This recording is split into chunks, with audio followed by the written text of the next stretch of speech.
What's up, everybody? I hope you're having a great day. I'm doing well. I'm going to get right into today's topic, all right? And today's topic is going to be called Always Be Working on a Way Out.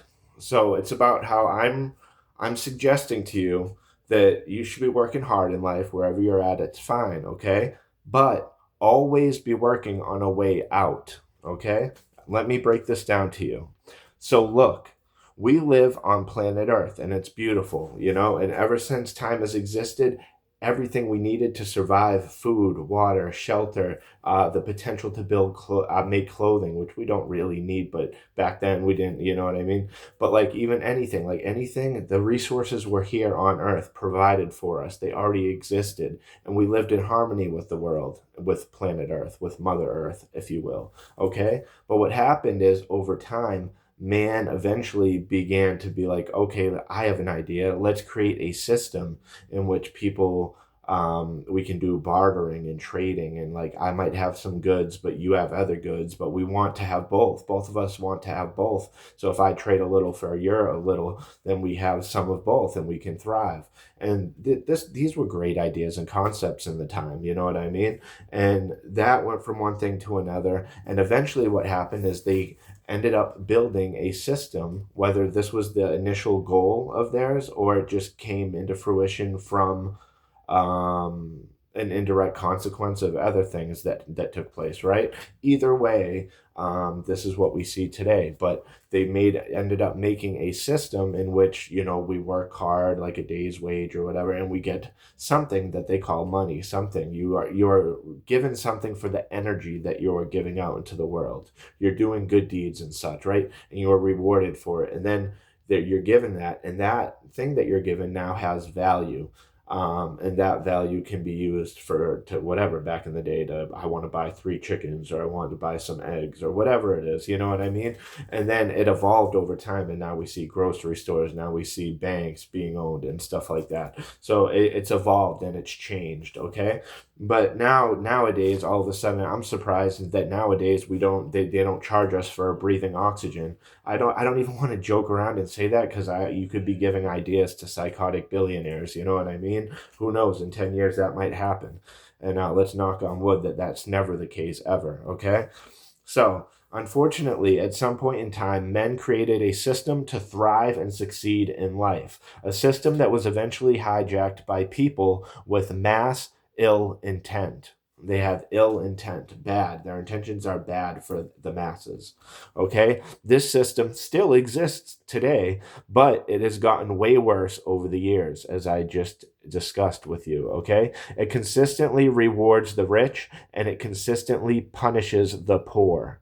Unfortunately, now the elites are attempting to get rid of the middle class. This is a conspiracy theory, right there. But it's starting to look like a fact, because they don't want the middle class, because that means people who aren't in the rich elite class, they still have some pull, some power, some voice, and because a lot of us end up in the middle class, you know what I mean?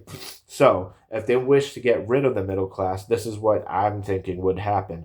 20% of the middle class will move up to the upper class and become wealthy, but 80% of the middle class will be moved down into the lower class and suffer from poverty. This is what we're seeing, is that I was raised in the middle class my whole life, but when my parents were younger, you only needed one parent to work, the other one could raise the kids and keep the house clean and invite people over and stuff like that, and they had a balance going on, and one person working full-time could easily pay the mortgage for a household, for 2 cars, and have extra money to go out on the weekends. It was no problem. But nowadays, you need 2 people. Both parents need to be working full time, and that's only to afford one apartment. Forget about renting or owning a house.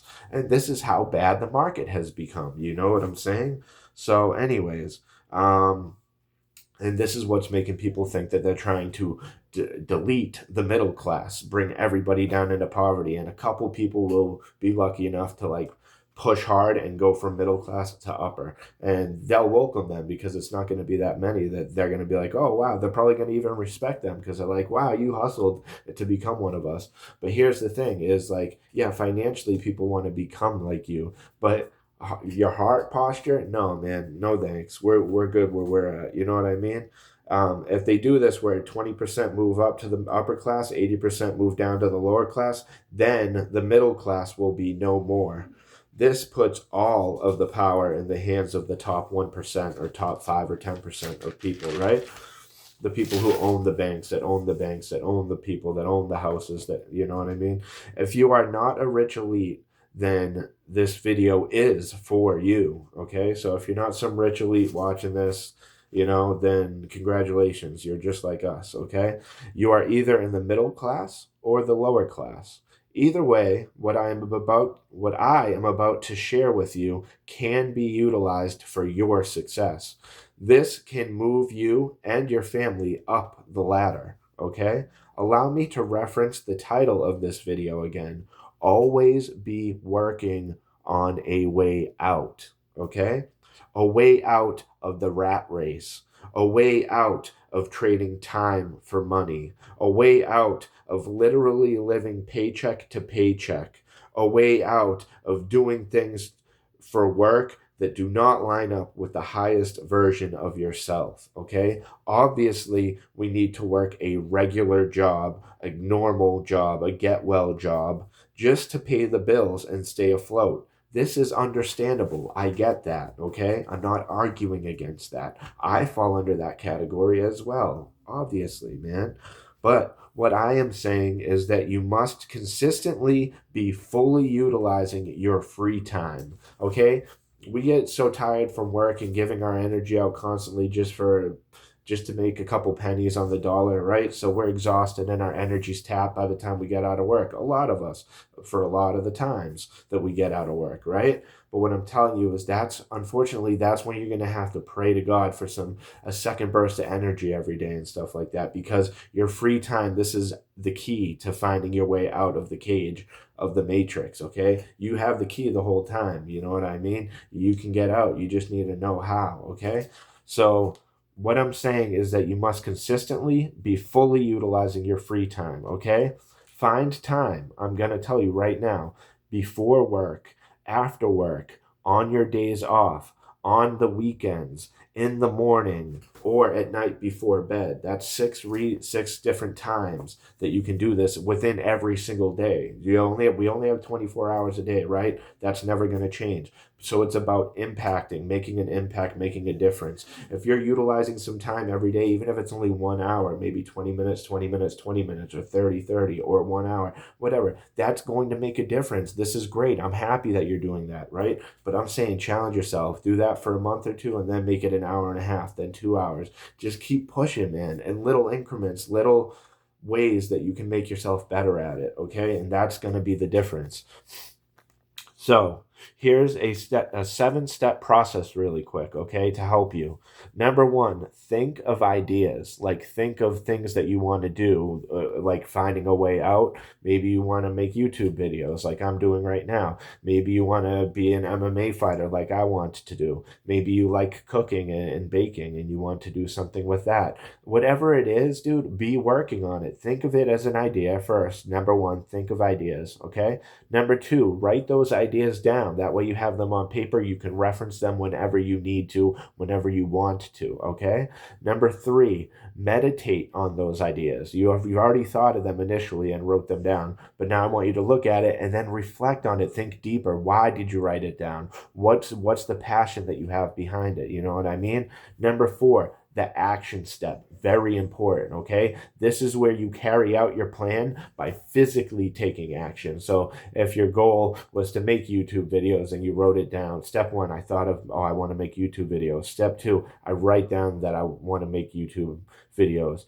And I write down an idea, right? Number 3, I think on that idea and I get deeper on it. Then number 4, I hit record and I start doing it. It's not going to happen unless I do it. So the action step is so important, guys. guys and ladies and gentlemen, okay? Number 5, meditate on how it feels, okay? I need you to like not just meditate like relaxing, right? I meditate like think deeply. Think deeply on how it feels, the concept that you're trying to go after, making YouTube videos. Ask yourself things like, do you enjoy it at all? Is it going to be worth it? Does it align with your highest self, your highest version of you, okay?